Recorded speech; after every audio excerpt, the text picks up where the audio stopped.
এত খেলা থাকতে আপনারা ক্রিকেটের পাশেই কেন, আমি সেটা একটু শুনতে চাচ্ছি আগে। ইনফ্যাক্ট আল আরাফা ইসলামী ব্যাংক বাংলাদেশের একটা বৃহত্তম ইসলামী ব্যাংক এবং এর নাম রেপুটেশন সবই আছে।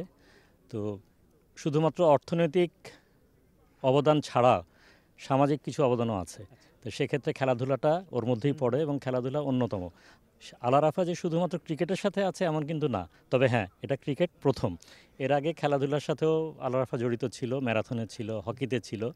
আর এই পার্টিকুলার টুর্নামেন্টটাতে ইন্টারেস্টেড হওয়ার বিশেষ কারণ হচ্ছে যে আমাদের ডোমেস্টিক প্ল্যাটফর্ম নিয়ে অনেকের অনেক সময় কথা থাকে, আমাদের স্টকে ভালো প্লেয়ার থাকে না, কিংবা আমাদের পাইপলাইনে প্লেয়ার আমরা তৈরি করতে পারি না, এরকম কথাবার্তা বাজারে ঘোরে।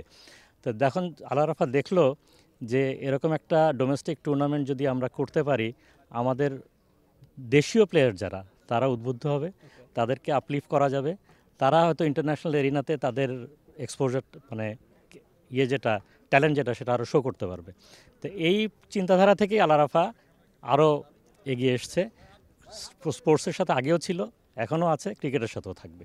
আচ্ছা, আপনি বলছিলেন যে ম্যারাথনের কথা বলছিলেন, তো যেসব ফেডারেশন একটু অবহেলিত বা যেসব খেলাধুলা একটু অবহেলিত, যে তাদের পাশে আপনাদের পাবে কিনা আরও অনেক বেশি। ক্রিকেট তো একটা জনপ্রিয় খেলা, এখানে আসা অনেক বেশি সহজ আমার মনে হচ্ছে।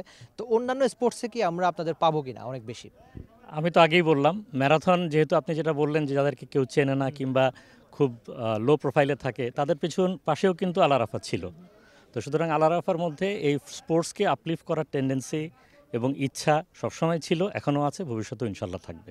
থ্যাংক ইউ সো মাচ, অনেক বেশি আপনাদের জন্য শুভকামনা। আর বাংলাদেশ ক্রিকেটের পাশে আপনারা সবসময় থাকবেন, সামনেও আমরা এনসিএল বা অন্যান্য যেসব ঘরোয়া টুর্নামেন্ট আছে সেসব টুর্নামেন্টে আশাবাদী আপনাদের পাবো। ইনশাল্লাহ ইনশাল্লাহ আমরাও চাই দেশের স্পোর্টস এরিনা দিনকে দিন উন্নতি করুক, আমাদের ব্র্যান্ড ইমেজ আরও বাড়ুক। ক্রিকেট যেহেতু আমাদের একটা লেভেলে নিয়ে গেছে, এটা আরও সামনে যাক, আমরা একদিন ওয়ার্ল্ড চ্যাম্পিয়ন হব এই আশাই করি।